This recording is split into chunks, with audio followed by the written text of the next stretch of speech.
Hi, I'm Joe McElderry and I'm on mybliss.co.uk. Hi Joe, how are you? I'm great. I'm really good. I was just telling Joe a second ago, and I'm going to embarrass him now.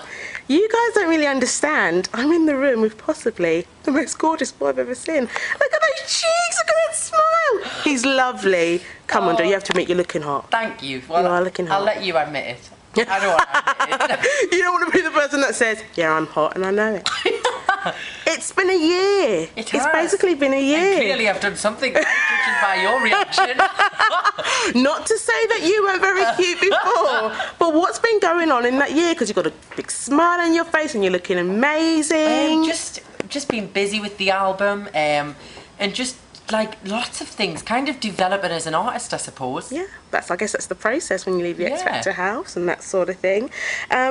You always seem so nice and friendly in the X Factor compared to Leona Lewis, possibly like the nicest and friendliest contestant ever. Tell us about your naughty side. I don't really have a naughty side. Well, I do. Whatever. No, I do. I mean, I do. I'm like every other 19-year-old person. I like to have a little odd drunk night and things like that, but nothing extravagant. You know, I'm pretty well behaved. Okay, so when nobody's looking, when the cameras are off, when you're not being stalked or papped or anything like that, what do you do when nobody's looking? I sleep. No.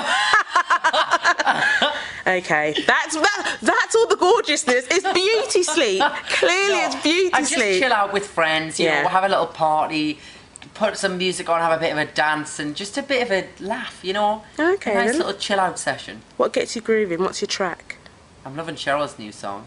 Of course. And I love what's that other song? Oh, it's got out of my head now. It's really it's so good you forgot it. No, it's got out of my head. But I'm loving a lot of songs at the minute actually, and I love Alexandra's new song. Oh, of course, of course. It is a catchy one. Yes. Okay. So them kind of songs, a bit of a groove on. Can you sum up? And I know this is going to be really hard, but can you sum up the X Factor experience in one word? Immense. Good word. It's a good one, isn't it? What was the X Factor house like? It was full on, but it was great living with everyone. It was actually it was a bit like being in the Big Brother house, to be honest. We had a bit of fun because we spent a lot of time there, and you know, like we're constantly in the house and we're filming things and having activities, and it was like being in a school camp. You know what I mean? Yeah. Yeah. I know exactly what you mean. We had lots of fun. We'd cook together, we'd do rehearsals, and it was great. It was brilliant being in there. So in your year, who was kind of like the mummy of the house? Who looked after everyone? Miss Frank. Oh, okay. Used to cook for everyone. Okay. Yeah, Miss Frank. And who were the pranksters? Try and guess. Clearly not you, because you were sleeping. So it would have to be Jedward, I'm guessing. Yes, John and Edward. No big surprises John and there. Edward used to always steal my cereal. Steal your cereal? Yeah. What was your cereal? Special K. What is cereal to steal? No Cocoa Pops, nothing fun. No, they used to steal me Rivitas as well. Rivitas and Special K? Yeah. I want to be hearing about pizzas. Yeah, well, we used to, you know what we used to do when the show finished on a Saturday night? We used to all order takeaway food and either sit and watch the replay of the show. Okay. Or we used to put some music on and have a party that would all made it through, and it was really nice. It was like a big little family gathering. Yeah. Talking about replays, are you watching it now? Are you watching the... Oh, okay. And how are you finding it? Is there any favourites? I like Cher. Okay. And I like Marlon. Oh, okay, then I also like Paige. Can you remember Paige? Oh, who is Paige? He sang It's a Man's World. I think so. I think he got I remember. sent off and then went back on. Yeah. Yes, I remember. But I think you've got to wait until the judges' houses before you see who's really going to be a front runner, because it's always the one that's never talked about. Yeah. It's always the one that creeps through. Okay. Is that how you feel about you? Yeah, well, I think, you know, at the start, people were like, oh yeah, he's good, but nobody was really like, he's going to win. Yeah. And then I think each week I was allowed, because of that, I was allowed to just progress quietly and kind of get on with it and not have the pressure of being the front runner, I think. Well, being a winner, is that kind of the advice you would give, to kind of keep yourself in the background, not kind of be too obvious? Yeah, but I think it's you can't really do it. You can't really intentionally do it. I think it just kind of, I was lucky that it happened to me. But I think it's maybe, you know, don't throw out all your best cards. Yeah. You know, hold a few back. Yeah. And gradually take yourself there, because if you go out on the first show and do like a stand ovation performance, then what do you do the next week? You've got to kind of, and also up the songs each week. Okay. Give yourself a more challenging song so that people can see the progression, I suppose. That's very good advice. You mentioned Cher, Yes. who people say is kind of a bit of a mini Cheryl, a bit of a mini Just Cheza. the absolute spitting image of her. Well, I don't know how you're going to take this. It's actually said that you spookily look a bit like Cheryl as well. A few people do you really think I do? I think the cheekbones are there. The smile is there. Clearly, the accent is somewhat similar. So there's obviously something there, and it worked because you're the winner. Yeah, I mean, it's a compliment. She's the most beautiful woman in Britain, so I suppose it's some kind of compliment. She's going to walk in now and say, "Hey, make sure you're happy about this." But yeah, so yeah, we're not related though. Don't worry. The truth comes out. Yeah, don't really into Cheryl. At the moment, the charts feel like it's filled with you guys, you X Factor guys. We're all over the place. You're all aren't we? over the place. Do you ever have kind of nights where you all come back together from the same series or different series, kind of Sing talking each about other's songs to each other. a big old karaoke session that kind of everyone smiles about, but really it's quite serious. Yeah.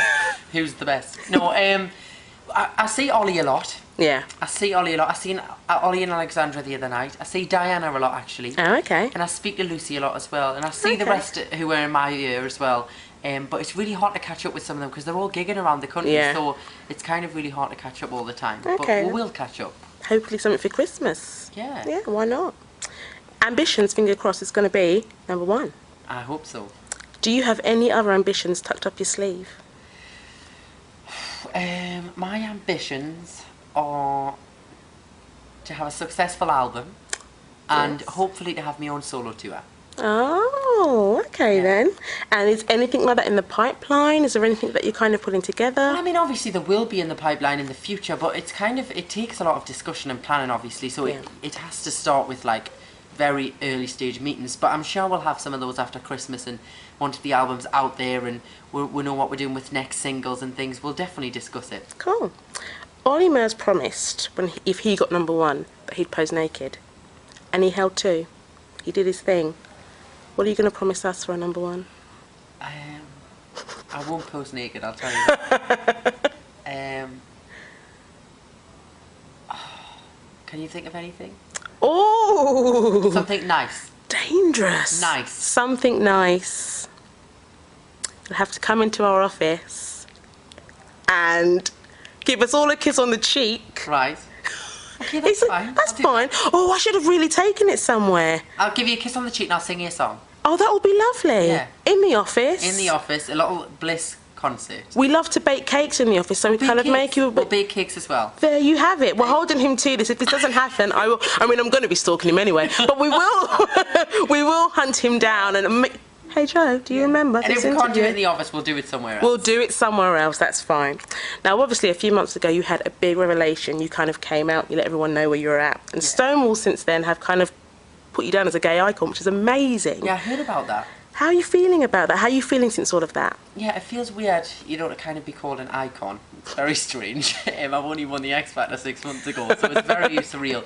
But I'm really happy with my decision of what I did, and I was glad that I was able to kind of speak about it and everybody be so positive. I was really thankful for that. Okay, then. So talking about being an icon, obviously, the fact that you're very cute would go with the fact that, you know, you'd be a bit of a sex symbol. How do you feel about that? Oh, I get God. embarrassed about things like that. Why do you get embarrassed? Because it's just weird. It's weird to think of yourself as a sex symbol. But I suppose it's a massive compliment, and I'll just... Who was in your... Who were, in the pocket. I mean, before you were on the X Factor, who was on your walls? Who were your sex symbols? I was never really a poster one. Oh. I never really had posters in my room. I did used to have a huge Spice Girls poster on my wall when I was a child. And who was your favourite? Emma Bunton. Wow. We used to collect these cards, right? I shouldn't admit this, you know, this is really embarrassing, but we used to collect... Remember when you used to buy the Spice World album? Yeah. And you used to get the plastic photos inside? Yeah. And we used to all trade them at school. To be like, I'll swap your Emma for Jerry. Oh, It was cute. I was only about 5 when I did that. don't know. It was about a year ago. Yeah, it was the reunion album. The truth is coming out. Well, thank you, Joe. You've been amazing. Thank you. We Thanks wish very much. best of success. And of course, we're going to be seeing you soon when you come into the office. Sing, kisses, And cake. Cakes. There you Yeah, go. definitely. Thanks a lot. Thank you.